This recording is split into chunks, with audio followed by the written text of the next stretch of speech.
ago, I just had ordered this pretty cool Citizen C7 series watch. I was so excited to get it in since it was such a great watch with this beautiful dial, especially for the price. And I was thinking, I haven't seen very many videos on this watch.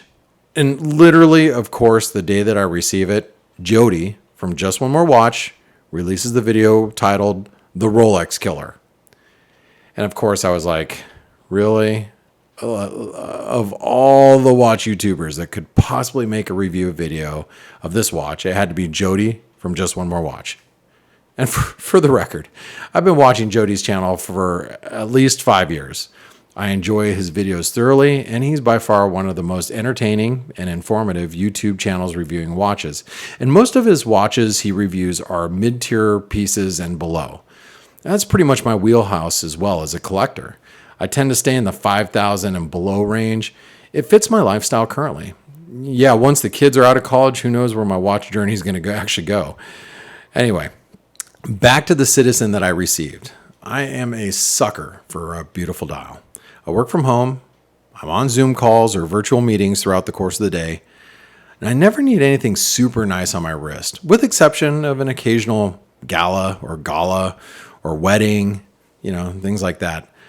But I love the thought of having a semi-dress piece with a beautiful dial in my collection, flashing around on my Zoom calls as I wave my hands around in meetings. But in all actual reality, since it's a sporty dress piece, it's not something that I really need and I only would occasionally wear. I don't have the desire to spend a lot of money on these sporty dress watches. But I've owned so many affordable ones in the last 10 years or so, I had to try out this new release of Citizen. And it's really gone under the radar since its release, which I think is less than 2 years ago. Well, on Jody's video, he called it a Rolex killer. And I do love Jody, but I think that was a bit of a clickbaity type of title, right? But this watch, in my opinion, it is a Seiko Cocktail Time killer, or an Orient Bambino killer. Both of those watches I've owned in the past, and this watch will rival, if not put to shame, either one of those. And this watch is priced about the same as an Orient Bambino, but well under the price of a Seiko Cocktail Time. But it's really the size of this watch. At 40 millimeters, it really hits a sweet spot for most people. The original Banbino that I owned was the 42 millimeter gray dial with the camel tan strap. That 21 millimeter lug width. Yeah, I'm sure plenty of you have owned that one in years past. It's a great watch, but the wrist presence was a little too big, even for my 7.25-inch wrist. Then I've owned the Cocktail Time twice. I bought the original when it first came out, but it was a little too thick. Then I got the next release. It had a little bit different crown, and it was a little thinner due to the upgraded movement. But I eventually swapped that out for a Seiko Sarb. But the Citizen was released at the same time, and I would have known about it. I think I would have had second thoughts on buying the Seiko Cocktail Time. This watch has that magical 40 millimeter case diameter. It's got a 20 millimeter lug width, and a real easy to wear 46.8 millimeter lug to lug. And that seems to be the sweet spot for so many wrists. And the thickness is only 13.3 millimeters with this domed mineral crystal. If I'm not mistaken, the Cocktail Time is even a little thicker with its domed Hardlex crystal. The wearability of this watch is great. I always felt that the Seiko Cocktail Time was a little bit more bulbous and maybe a little too flashy with all the polished sides and everything. But that's how I always felt about it. The Citizen is much sleeker in its design.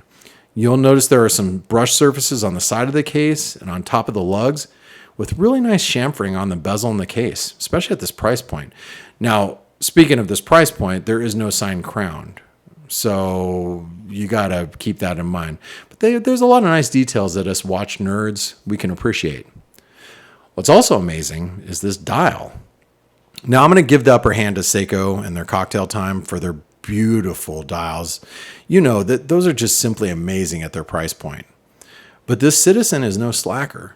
The cool vintage-inspired applied indices, the framed date window, these kind of sword-style hands that actually have lume. And by the way, there's some other lume, even on the outside of the indices, there are little lume dots. So it's all exceptionally well executed. But of course, what you're probably staring at right now is this brushed silver framed day window in the middle of the dial. How cool is that feature on this watch? The Citizen C7 is a reimagining of the old Citizen Crystal 7 watch, as you can see here. The reason why it's called the Crystal 7 is because in 1965, it was the first model that Citizen released with a hardened mineral crystal instead of a glass crystal. This was a pretty huge technological development because of the strength of a mineral crystal, versus glass. Hence the name Crystal 7. And I assume 7 for the day complication, 7 days of the week. By the way, these old vintage Citizens are really starting to demand some higher prices as they've become quite popular in the vintage collecting community. Now, I know that because I collect some vintage Citizen divers myself. But just like other watch manufacturers, Citizen is really dipping into its back catalog of older models and giving us a modern reinterpretation on one of their classic watches. Something else I wanted to show you at this particular watch, it came on this oyster-style bracelet with solid end links. Yeah, I said it, solid end links. And from what I can tell, the links, they're also solid as well. It's not some cheap, like fold-over metal that you might find on this price point watch on a bracelet. The clasp is pressed, and, what would you really expect at this price, right? And you also know, if you watch any of my other videos, you wouldn't be surprised that I pulled this thing right off the bracelet or the bracelet right off the watch. I'm just not a bracelet guy for the most part. But for those of you that are, I think you're going to be impressed with what you get for the price. And speaking of price, I keep saying price, but speaking of price, from what I understand, this is a JDM model or Japanese domestic model. So I'm going to take you over to eBay where you can see all the different dial variations that Citizen has.